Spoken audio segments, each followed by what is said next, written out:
प्रस्तुत है गिरिजा कुमार माथुर जी का जीवन परिचय।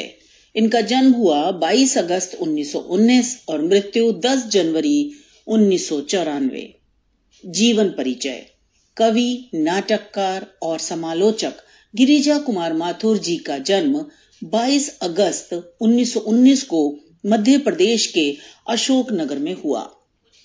उनके पिता श्री देवी चरण माथुर स्कूल अध्यापक थे तथा साहित्य एवं संगीत के शौकीन थे। वे कविता भी लिखा करते थे। सितार बजाने में भी वे प्रवीण थे। माता लक्ष्मी देवी मालवा की रहने वाली थीं और शिक्षित थीं। गिरिजा कुमार की प्रारंभिक शिक्षा घर पर ही हुई। उनके पिता ने घर पर ही अंग्रेजी, इतिहास, भूगोल आदि पढ़ाया। स्थानीय कॉलेज से इंटरमीडिएट पास करने के बाद 1936 में स्नातक उपाधि के लिए ग्वालियर चले गए।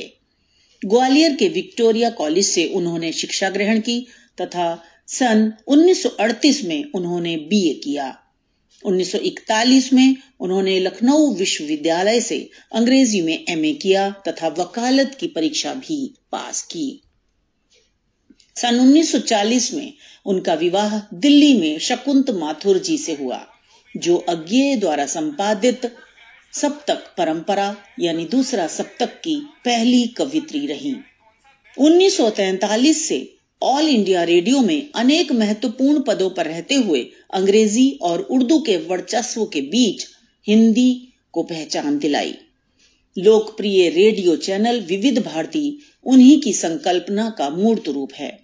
माथुर जी दूरदर्शन के उप महानिदेशक के पद से सेवानिवृत्त हुए। इस मूर्धन्य कवि ने इस संसार को 10 जनवरी 1994 को 74 वर्ष की आयु में अलविदा कह दिया। रचनाएं। काव्य संग्रह के अंतर्गत मंजीर, नाश और निर्माण, धूप के धान, जन्म कैद, मुझे और भी कहना है, शिलापंख चमकीले, जो बंध नहीं सका, मैं वक्त के हूं सामने, भीतरी नदी की यात्रा, छाया मत छूना मन आदि। नाटक जन्म कैद। संपादन साहित्यिक पत्रिका गगनांचल। आलोचना नई कविता, सीमाएं और संभावनाएं। साहित्यिक विशेषताएं। गिरिजा कुमार माथुर साहित्यिक क्षेत्र में बहुमुखी प्रतिभा संपन्न रचनाकार हैं। उन्हें हिंदी साहित्य में एक मूर्धन्य गीतकार, एकांकी व नाटककार, कवि, गीत काव्यकार, कहानीकार, समालोचक के रूप में जाना जाता है। सन 1943 में अज्ञेय जी द्वारा संपादित एवं प्रकाशित तार सप्तक के 7 कवियों में से एक कवि गिरिजा कुमार भी हैं। इन्हीं का लिखा एक भावांतर गीत हम होंगे कामयाब समूह गान के रूप में अत्यंत लोकप्रिय है। इस गीत में पूर्ण आस्था और विश्वास दिखाई देता है। कवि का यह मानना है कि जो संघर्षों से डरकर भाग जाता है उसे सफलता कभी नहीं मिलती। अतः हमें भागना नहीं चाहिए, अपितु कठिनाइयों का डट कर सामना करना चाहिए। गिरिजा कुमार की समग्र काव्य यात्रा से परिचित होने के लिए इनकी पुस्तक मुझे और भी कहना है अत्यंत महत्वपूर्ण है। प्रणयानुभूति, वेदनानुभूति, सौंदर्यानुभूति, देशानुराग और राष्ट्रीयता, विश्व बंधुत्व और मानवता, सामाजिक संदर्भ और यथार्थ बोध, लोक जीवन, अति बौद्धिकता, प्रकृति अनुराग आदि भाव प्रवृत्तियां आपकी रचनाओं में समाई हुई हैं।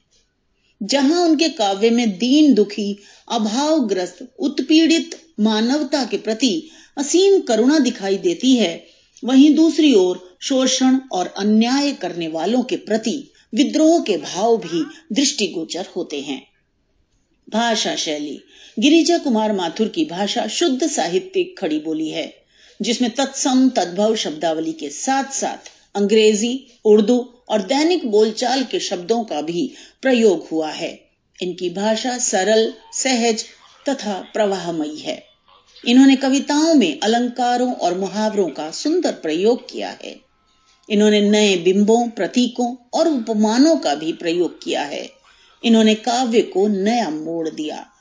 इनकी कविताएं लयात्मक हैं, नवीन प्रयोग के नाम पर इन्होंने सवैया को तोड़कर कहीं कहीं नए छंद के रूप में ढाल दिया है। भाषा के दो रंग इनकी कविताओं में मौजूद हैं। ये जहां रूमानी कविताओं में छोटी छोटी ध्वनि वाले बोलचाल के शब्दों का प्रयोग करते हैं, वहां क्लासिक मिजाज की कविताओं में लंबी और गंभीर ध्वनि वाले शब्दों को तरजीह देते हैं। वे मुक्त छंद में ध्वनि साम्य के प्रयोग के कारण तुक के बिना भी कविता में संगीतात्मकता संभव कर सके हैं। पुरस्कार और सम्मान। वर्ष 1991 में काव्य संग्रह मैं वक्त के हूं सामने के लिए साहित्य अकादमी पुरस्कार। वर्ष 1993 में के बिरला फाउंडेशन द्वारा दिया जाने वाला प्रतिष्ठित व्यास सम्मान। हिंदी अकादमी दिल्ली द्वारा उन्हें श्लाघा सम्मान भी नवाजा गया। डॉक्टर नगेंद्र के शब्दों में, कवि माथुर के हृदय में एक ओर स्नेह की तरलता है, दूसरी ओर विद्रोह की आग। एक ओर त्रस्त और उत्पीड़ित मानवता के प्रति असीम करुणा है, दूसरी ओर अन्याय और शोषण के प्रति आक्रोश, तथा एक ओर वर्तमान के प्रति खींच है, दूसरी ओर भविष्य के प्रति आस्था और विश्वास। उनका व्यक्तित्व कुछ ऐसे विरोधी तत्वों से निर्मित है जिसमें कुसुम सी कोमलता और वज्र सी कठोरता का योग है। मुझे आशा है कि आपको ये जीवनी पसंद आई होगी। हमारे साथ जुड़े रहिए, चैनल को सब्सक्राइब कीजिए और बेल आइकन को क्लिक कीजिए। तो मिलते हैं अगली जीवनी में। धन्यवाद।